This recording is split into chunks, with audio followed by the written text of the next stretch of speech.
As-tu déjà ressenti ce vide inexplicable quand quelqu'un qui a été important dans ta vie s'éloigne soudainement comme si rien ne s'était passé? Cette personne qui connaissait tes forces et tes faiblesses agit maintenant comme si elle n'avait jamais rien signifié pour toi. Mais voici ce qui est inattendu.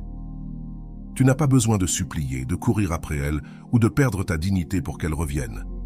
Il existe une méthode puissante, silencieuse et profondément efficace pour la faire revenir. Et pas seulement revenir, mais revenir en étant repentante, reconnaissant ce qu'elle a perdu.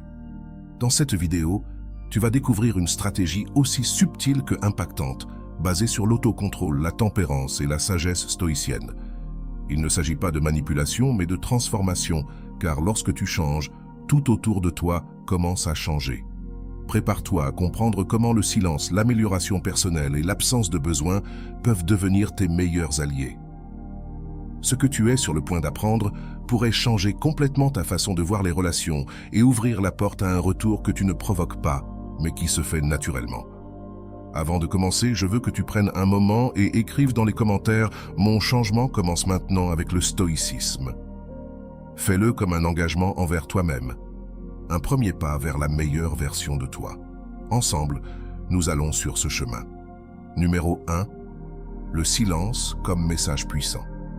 Souvent, nous croyons que le silence signifie abandon, indifférence ou défaite. Nous pensons que si nous ne disons rien, si nous n'expliquons pas notre point de vue, si nous ne justifions pas nos actions, l'autre ne comprendra pas. Mais ce que nous ne comprenons pas, c'est que le silence, utilisé avec intention, peut être la forme de communication la plus puissante. C'est un miroir inconfortable qui oblige l'autre à se regarder à l'intérieur, sans distraction ni excuse. Lorsque tu choisis de ne rien dire, tu n'es pas en train de disparaître.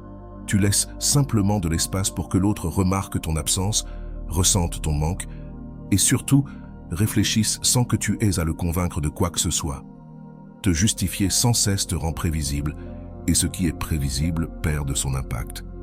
Lorsque quelqu'un sait déjà que tu vas envoyer un message, appeler ou chercher des explications, il arrête de t'écouter. Ta voix devient du bruit de fond.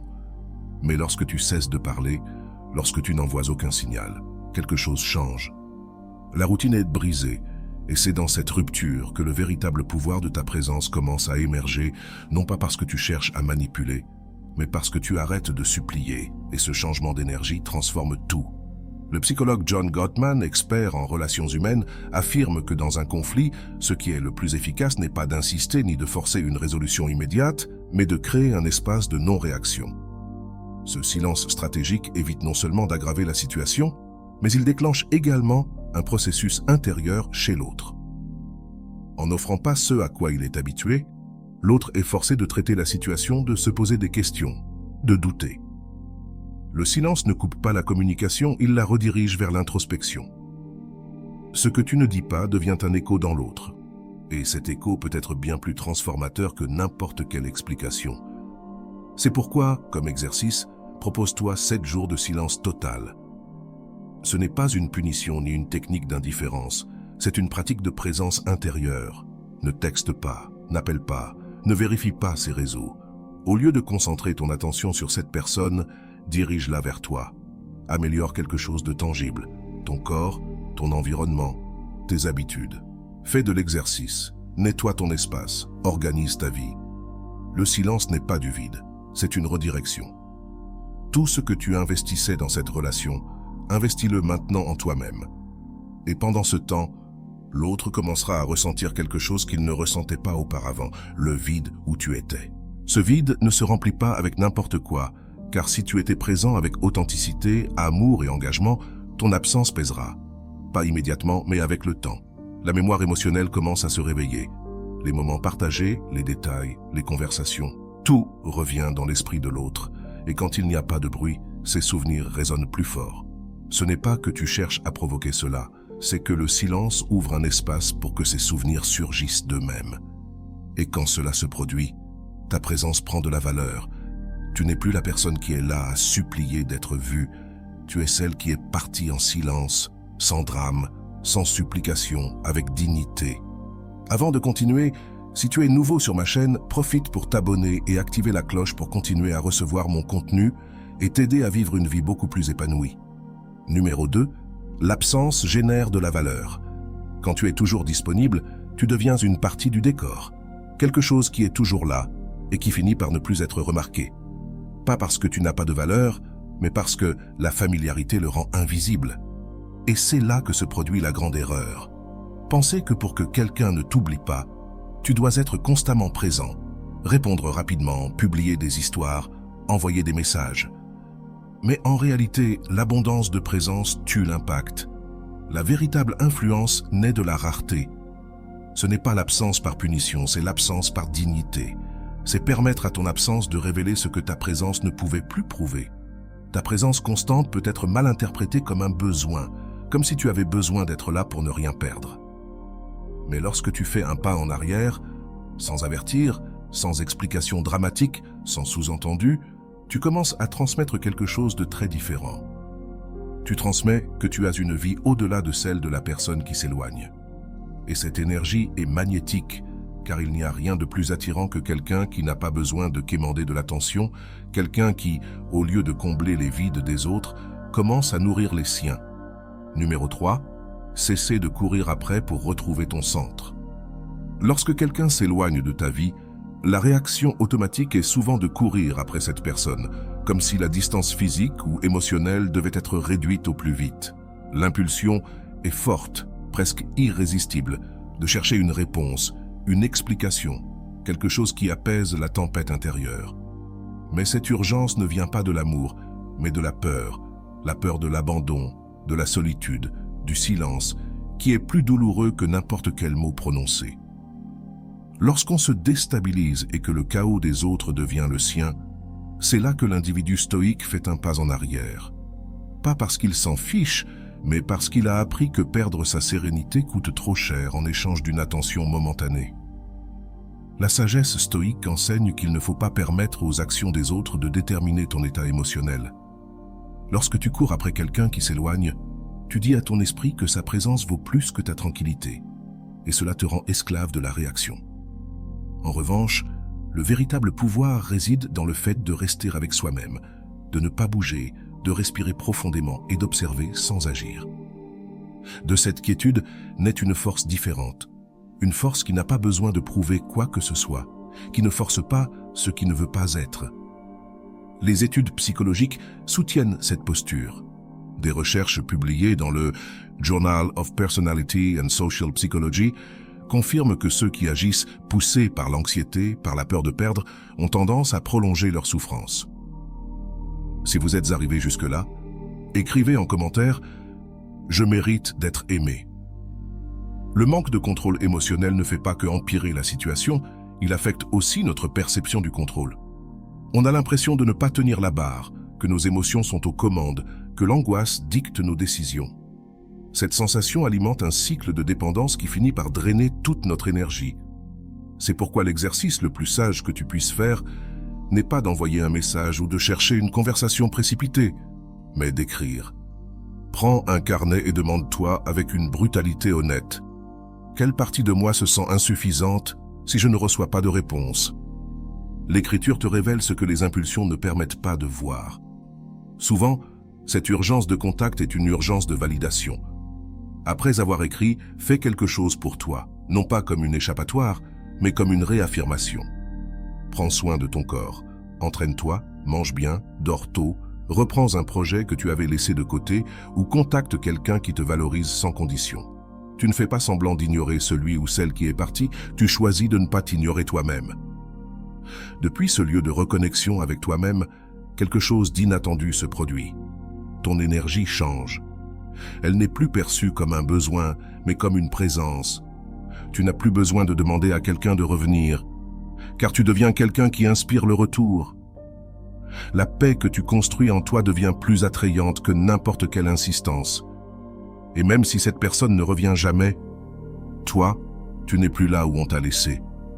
Tu es plus haut, plus centré, plus complet. Et cela, c'est la véritable victoire, avoir transformé l'abandon en une rencontre avec toi-même. Tu as cessé de courir, et en faisant cela, tu as retrouvé ton centre. Et depuis ce centre, tout ce qui arrive, le fait par affinité, non par désespoir.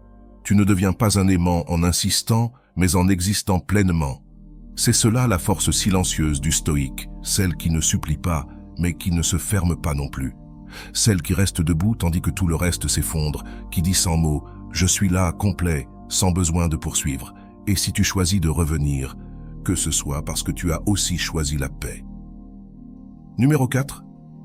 Cesser d'alimenter des liens par besoin. Lorsque tu construis un lien à partir du besoin, tu le contamines dès le départ. Même s'il semble être de l'affection, même s'il semble être de l'amour, au fond, il y a de la peur. Peur de ne pas être assez, peur d'être oublié, peur que si tu ne fais pas ce qu'il faut, l'autre partira. Et lorsque tout ce que tu donnes naît de cette peur, ce que tu reçois n'est pas réel. C'est une réponse au vide, pas à ta véritable essence. Le stoïque comprend qu'un lien n'est véritablement authentique que lorsqu'il peut exister sans anxiété. Lorsqu'on n'a pas besoin d'être vu pour sentir qu'on existe, lorsqu'on n'agit pas pour combler un vide, mais parce que notre intérieur est déjà plein, et c'est de cet endroit qu'on décide de partager.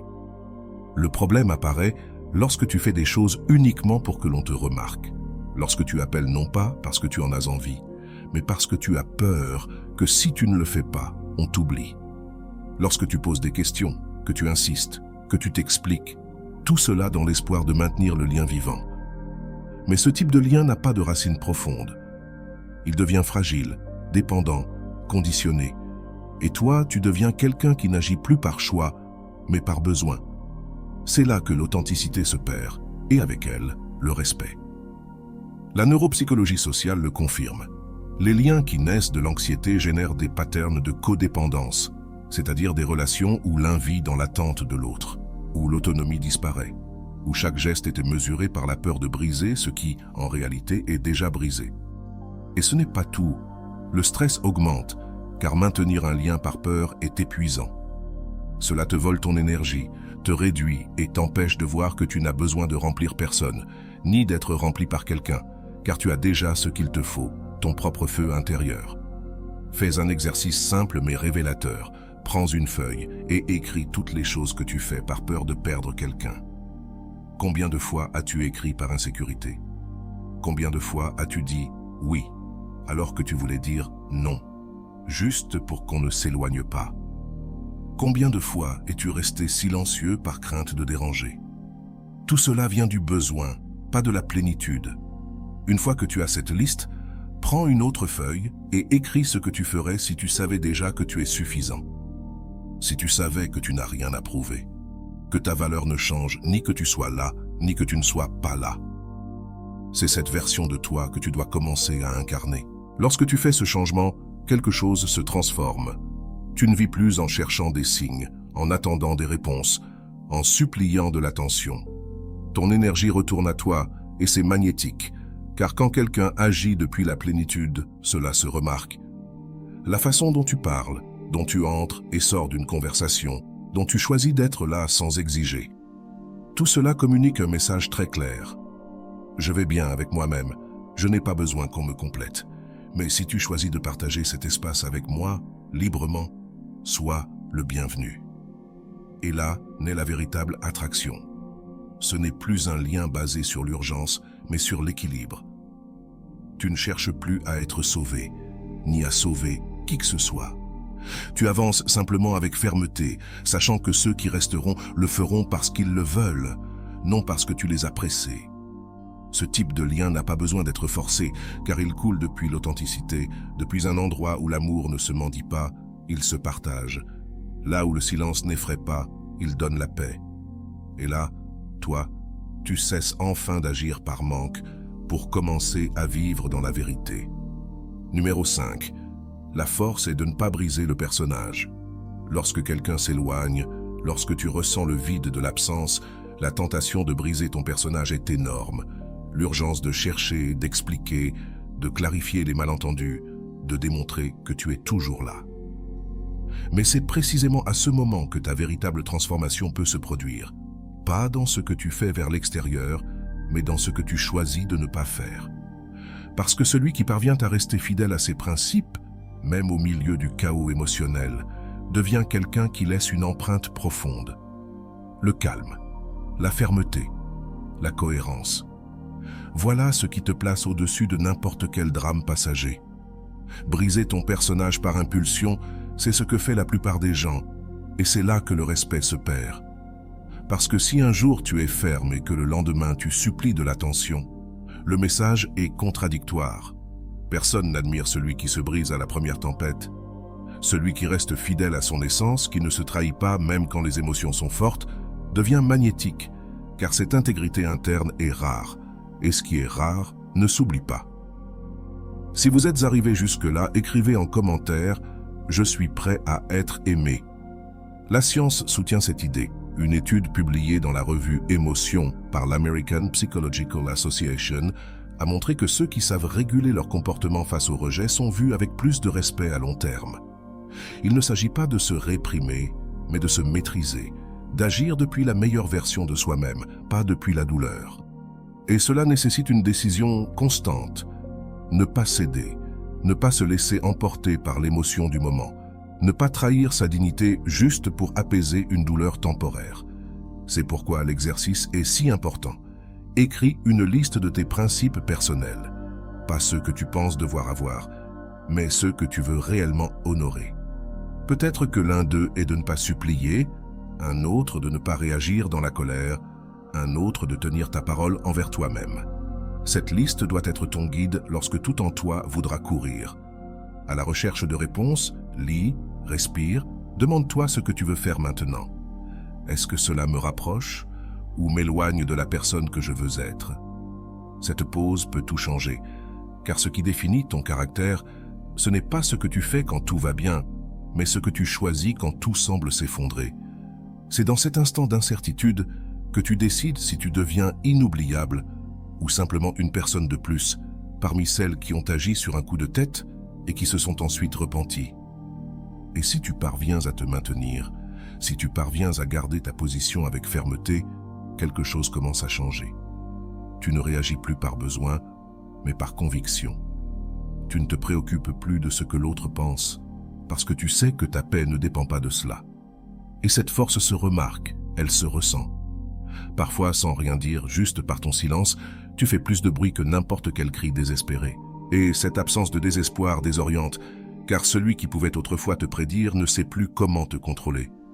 C'est cela qui crée une véritable attraction, non pas le jeu des allées et venues, mais la cohérence profonde, la certitude que, même si cela fait mal, tu restes toi. Tu ne te rabaisses pas par peur, tu ne te dissolves pas par anxiété. Tu peux tenir ta position avec la même calme qu'un arbre qui résiste au vent sans cesser d'être un arbre. Et lorsque cela se produit, celui qui t'a perdu commence à voir une version de toi qu'il ne peut plus contrôler. Une version qui ne dépend pas, qui n'insiste pas, qui ne se brise pas parce qu'elle a compris que la valeur ne se mendie pas, elle s'incarne. Et rester fidèle à soi-même n'est pas seulement le plus grand acte de respect, c'est aussi le début d'une nouvelle histoire où tu n'es plus celui qui supplie, mais celui qui inspire. Numéro 6. Cesser de se justifier. Lorsque tu sens le besoin de te justifier, tu remets ton pouvoir entre les mains de l'opinion des autres. Tu dis sans le dire que tu as besoin que quelqu'un approuve ce que tu fais, ce que tu ressens, ce que tu décides. Et cela ne te fatigue pas seulement, mais te place en dessous de celui que tu essaies de convaincre. Car se justifier constamment n'est pas un acte de clarté, c'est un symptôme d'insécurité. Celui qui vit en se justifiant oublie de vivre.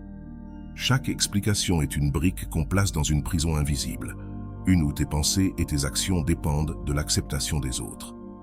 Le stoïcien le sait, celui qui vit à se justifier vit emprisonné, et celui qui est emprisonné ne peut avancer. Cesser de se justifier est l'un des actes les plus puissants que tu puisses aider à pratiquer. Car cela implique d'accepter que tout le monde n'a pas besoin de te comprendre. Tu n'as pas besoin de convaincre qui que ce soit pour avoir de la valeur. Tes décisions, tes silences, tes distances, tes priorités ne demandent pas de permission. Lorsque tu choisis d'agir selon tes valeurs et non selon ce que les autres attendent de toi, tu retrouves une liberté que peu connaissent. Et cette liberté ne crie pas, elle ne se défend pas, elle se ressent. Brené Brown, spécialiste en vulnérabilité et courage émotionnel, affirme que le besoin constant de justifier ses actes est lié à une faible estime de soi.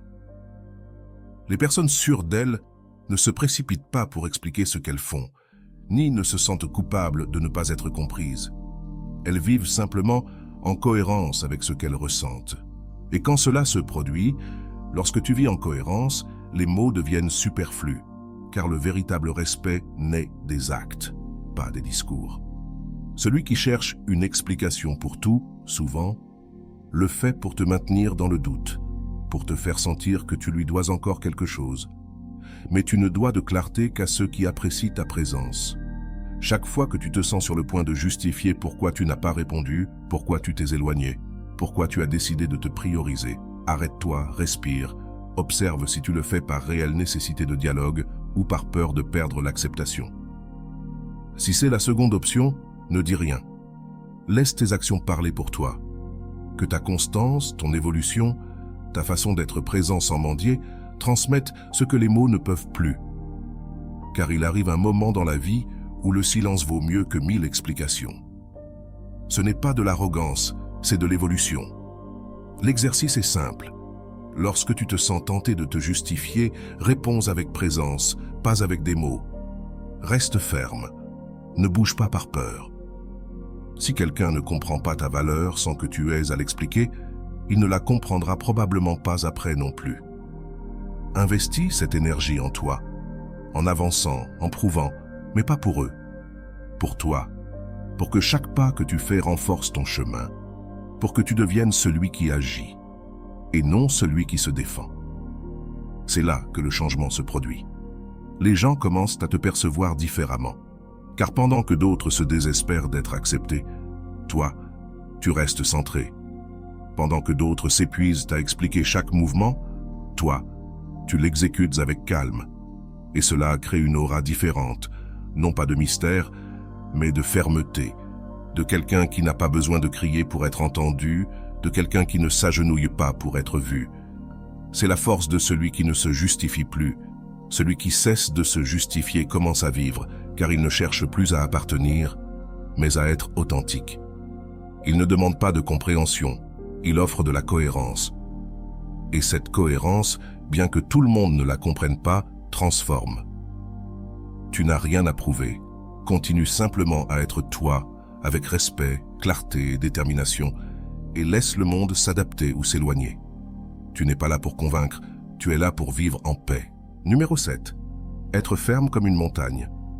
Il y a des moments où tout autour de toi semble vaciller. Quelqu'un s'éloigne, quelqu'un t'attaque, quelqu'un attend de toi que tu réagisses, que tu entres dans son jeu émotionnel.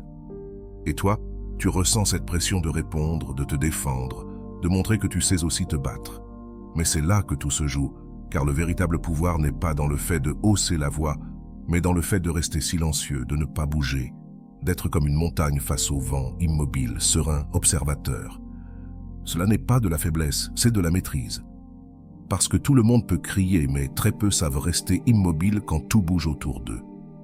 La plupart réagissent sur un coup de tête, se laissent emporter par la colère, l'anxiété, le besoin d'avoir le dernier mot. Mais le stoïcien, lui, il respire et attend.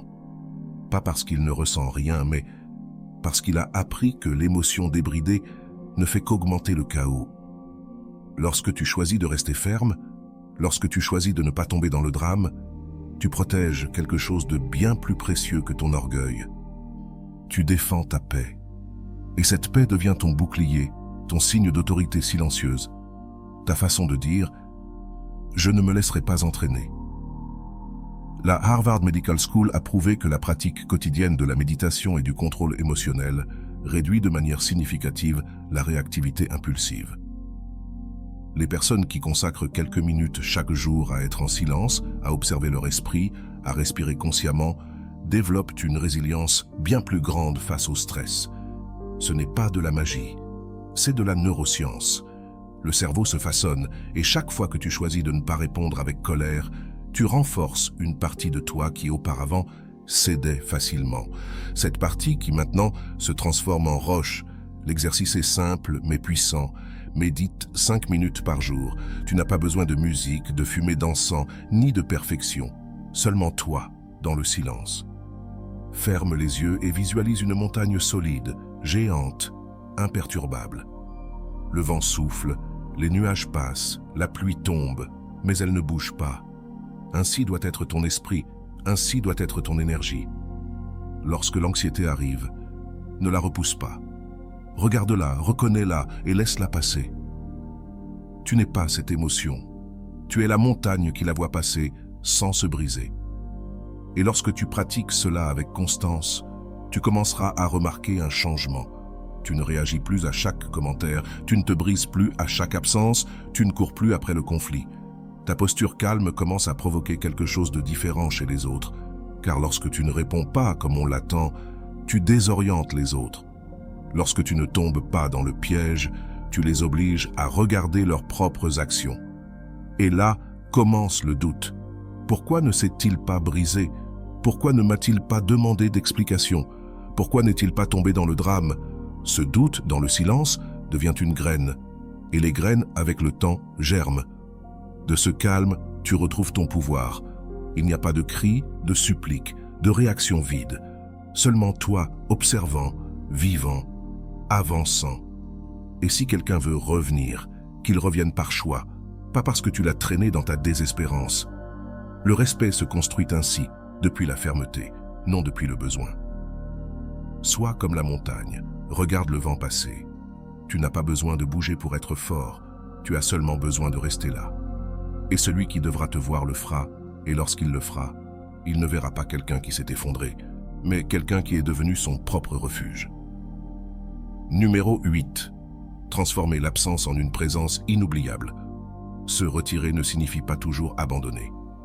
Parfois, se retirer avec dignité est la décision la plus puissante que tu puisses prendre, car tu n'es pas en train de fuir, tu es en train de communiquer, sans mots, que ton énergie ne soutiendra plus un lien que seul toi alimentais. Ce n'est pas une punition, ce n'est pas de la vengeance, c'est du respect pour soi-même. C'est regarder une situation et dire « Jusqu'ici, je ne vais pas continuer à insister là où il n'y a pas de réciprocité. » Et même si tu ne dis rien, même si tu n'expliques rien, ton absence commence à parler, et ce qu'elle dit est clair, je ne suis plus disponible pour ce qui me fatigue. Lorsque ta présence devient constante, prévisible, attendue, elle perd de son impact. Ceux qui sont habitués à t'avoir toujours là, commencent à prendre ta compagnie, ton affection, ton dévouement pour acquis. Et c'est normal. L'être humain a tendance à valoriser davantage ce qui est rare. C'est pourquoi, lorsque tu décides de te retirer, lorsque tu disparais sans scandale ni sous-entendu, quelque chose change. Cette routine de savoir que tu seras toujours là se brise et ce qui semblait avant normal commence à se sentir vide, car tu n'es plus là. Et cela se remarque. Le docteur Robert Cialdini, l'un des plus grands experts en influence et comportement humain, l'a prouvé dans ses recherches. Ce qui est rare est perçu comme plus précieux. Lorsque quelque chose ou quelqu'un cesse d'être à portée de main, l'esprit le magnifie, non pas par manipulation, mais parce que le cerveau répond avec plus d'intérêt à ce qu'il ne peut pas contrôler. Et toi, en te retirant avec dignité, tu deviens un élément rare. Tu n'es plus une présence insistante, tu es une absence avec un sens. Tu es cette question qui n'a pas été formulée à voix haute, mais qui reste en suspens. Pourquoi n'est-il plus là? L'exercice est simple, mais nécessite de la détermination. 21 jours sans écrire, sans regarder ses réseaux, sans réagir à ses histoires, ni tomber dans les provocations. Silence absolu, non seulement envers la personne, mais envers tout ce qui te connecte émotionnellement à elle. Pas de photos à revisiter, pas de recherche de signes. Pendant ces jours, tout ce que tu faisais pour maintenir ce lien, transforme-le en création. Un nouveau projet, un objectif que tu as remis à plus tard, une habitude que tu veux renforcer, un voyage que tu as toujours voulu faire. Fais-le, mais pas dans l'intention que l'autre le voie. Fais-le pour toi, parce que tu as besoin de revenir à toi. Parce que ton énergie mérite d'être investie dans ce qui te fait grandir, pas dans ce qui t'enchaîne. Et alors, l'inattendu se produit. Ton absence commence à faire du bruit, non pas parce que tu dis, mais parce que tu ne fais plus. L'autre commence à ressentir ce vide où il y avait des mots, des détails, une présence. Et ce vide commence à provoquer des questions, des souvenirs, des réflexions. Soudainement, ton silence pèse plus que 1000 messages, car il est rempli de sens. Tu n'es plus quelqu'un qui insiste, mais quelqu'un qui se respecte. Et cela, même si tu ne le dis pas, l'autre le ressent et ça laisse une marque. Ainsi, tu transformes ton absence en une présence inoubliable, non pas parce que tu as fait, mais par la manière dont tu as choisi de te retirer. Non pas parce que tu as crié ta valeur, mais parce que tu l'as incarnée dans le silence. Tu ne cherches plus personne, tu reviens à toi, et cette énergie est si forte qu'elle reste dans la mémoire de l'autre, même quand tu n'es plus là à penser à revenir. Parce qu'au final, ceux qui comptent vraiment n'oublient pas celui qui a su partir la tête haute et l'âme en paix. Numéro 9, se reconstruire sans avoir besoin d'être accepté. Se reconstruire véritablement signifie se relever sans attendre que quelqu'un te félicite, sans attendre que quelqu'un vienne te dire que tu vaux la peine, que tu as bien agi, que maintenant tu mérites son attention. La majorité des gens attendent un signe extérieur pour commencer à changer, comme si la validation des autres était une condition nécessaire au développement personnel. Mais ce n'est pas le cas. En réalité, les véritables changements se produisent dans le silence, loin des projecteurs, lorsque personne ne regarde. C'est lorsque tu décides que le moment est venu de te relever, parce que tu ne supportes plus d'être brisé. L'erreur la plus courante après une perte ou un rejet est d'essayer de prouver ce que tu vaux par le changement. Publier des photos, raconter tes réussites, parler de combien tu vas bien, dans l'espoir que cette personne s'en rende compte et revienne. Mais ce n'est pas de la guérison. C'est un cri déguisé. C'est dire à l'autre « Regarde-moi, je vais bien sans toi s'il te plaît, regarde-moi ». Et là, tu perds toute ta force, car tu continues à dépendre, à ne pas te reconstruire pour toi, mais pour l'autre. L'être stoïque ne fait pas cela. L'être stoïque n'a pas besoin qu'on le voie. Il change en silence, se transforme profondément, et ce type de transformation est le plus puissant de tous. La science le confirme. Des études publiées dans Psychology Today sur l'estime de soi et la résilience émotionnelle révèlent que les personnes qui se concentrent sur leur développement intérieur pendant les moments de rejet ou d'abandon expérimentent plus de stabilité émotionnelle, moins de dépendance affective et une vie plus satisfaisante à long terme. Ce n'est pas une coïncidence. C'est parce qu'elles ont appris à regarder en elles-mêmes au lieu de continuer à supplier pour de l'attention de l'extérieur. Et là, dans ce mouvement de retour vers soi, quelque chose de magique se produit. Tu retrouves ton centre, ta dignité, ta paix. Fais un engagement réel envers toi-même pendant 30 jours. Tu n'as pas besoin de faire de grandes choses, seulement choisir une action quotidienne qui te reconnecte à ta valeur. Peut-être commencer à faire de l'exercice, lire un livre que tu avais laissé de côté, apprendre une nouvelle compétence, cuisiner de manière plus consciente, ou simplement t'asseoir pour méditer. Choisis quelque chose, mais fais-le pour toi, pas pour celui qui est parti, pas pour le montrer sur les réseaux, pas pour qu'on le sache. Fais-le parce que tu mérites d'aller bien avec toi-même, parce que tu ne veux plus dépendre de personne pour te sentir complet, parce que tu comprends que la seule approbation qui compte vraiment est celle que tu te donnes, chaque fois que tu tiens une promesse envers toi-même. Et chaque fois que tu termines cette activité quotidienne, répète mentalement « Je grandis pour moi, pas pour être accepté ». Que cette phrase devienne ta vérité, qu'elle devienne une armure contre le besoin de reconnaissance extérieure. Car quand tu arrêtes de vivre pour plaire, pour convaincre, tu te libères. Et dans cette liberté, tu commences à rayonner une énergie différente. Tu ne cherches plus, tu ne poursuis plus, tu n'as plus besoin de prouver quoi que ce soit. Tu existes simplement, complet, ferme, authentique. Et cela, même si tu ne le dis pas, les autres le ressentent. Ta présence change, ta manière de parler, de marcher, de regarder change, car il y a quelque chose de puissant chez celui qui ne dépend plus d'être choisi. Et alors, curieusement, tu commences à être vu, mais non pas pour ce que tu montres, mais pour ce que tu émanes.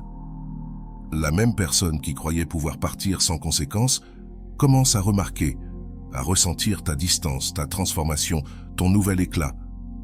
Et même si cela éveille en elle le désir de revenir, ce qui compte, c'est que toi, tu n'attends plus.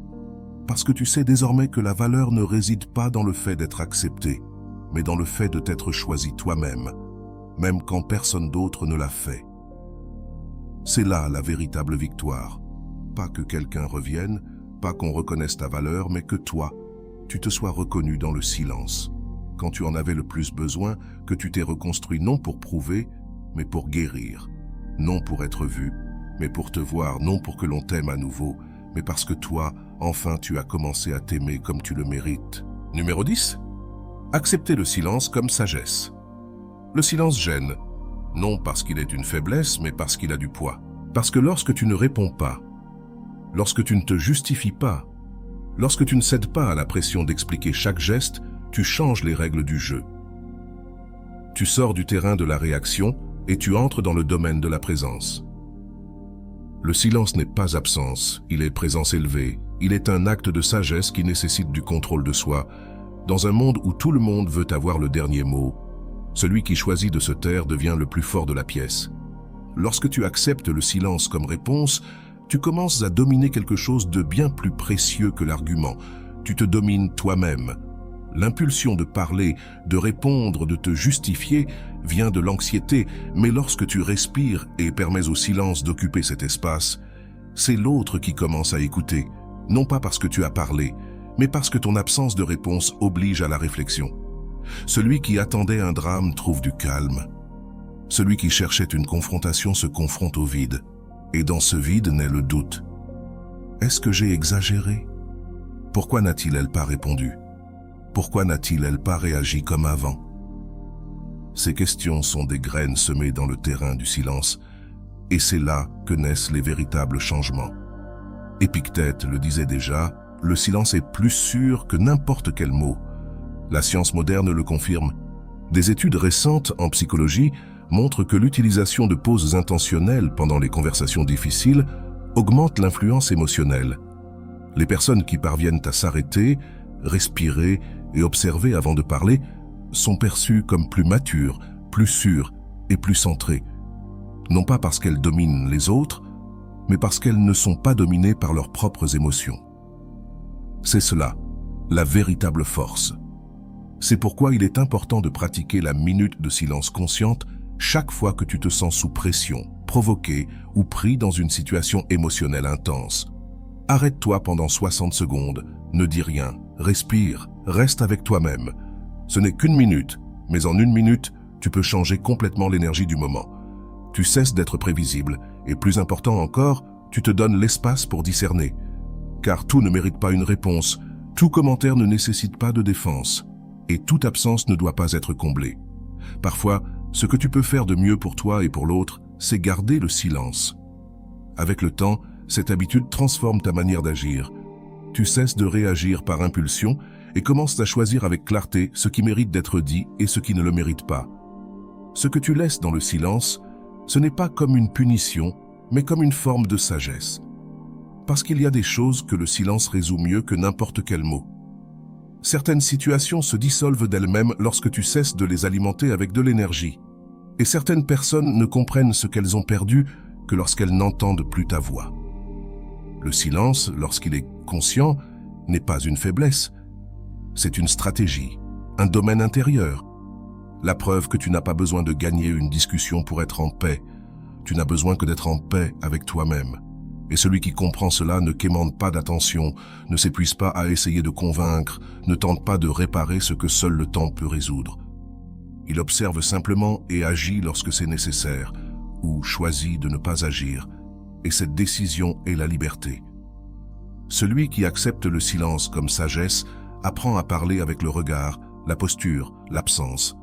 Et ce langage, bien qu'il n'ait pas de mots, est impossible à ignorer, car il vient d'un endroit où la force ne crie pas, elle est simplement présente. Et celui qui l'aperçoit ne l'oublie jamais. Et voilà. J'espère que vous avez trouvé beaucoup de valeur dans cette vidéo. Merci d'être resté jusqu'à la fin de cette vidéo. J'adore quand vous faites ça. Si vous voulez une autre vidéo sur ce sujet, écrivez en commentaire « J'en veux encore plus ». J'espère vous revoir dans une autre vidéo. Merci pour ton temps, prends soin de toi et à bientôt.